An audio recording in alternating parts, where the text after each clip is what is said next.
Торғай мен тышқан ертегісі. Торғай мен тышқан дос болыпты. Екеуі бірігіп, егін егіпті. Тышқан жерді аяғымен қазып, торғай тұмсығымен шоқып, дән сеуіпті. Егін өте жақсы шығыпты. Торғай мен тышқан бітік өскен бидайды жинап алып, тең бөлісе бастайды. Бір бидай дәні артылып қалады. Соны қайсысы аларын білмей, ақыры жанжал басталады. Торғай тұмсығымен шоқып, тышқан тырнағымен тырналай, осқылап, бір-бірімен ұзақ төбелеседі. Маңайда арашалайтын ешкім болмаған соң, бір кезде шаршап барып тоқтайды. Ақыры өздерінің билеріне барып жүгінбек болады. Алдымен тышқандар биіне келеді.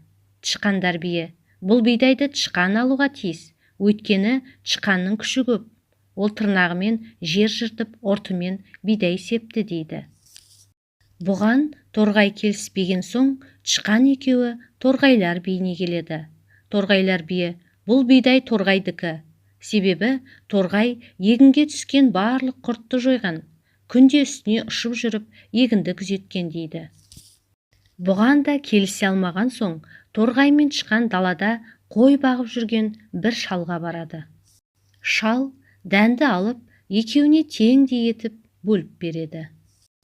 Бұған торғай да, тышқан да разы болып, өз жөндеріне кете береді.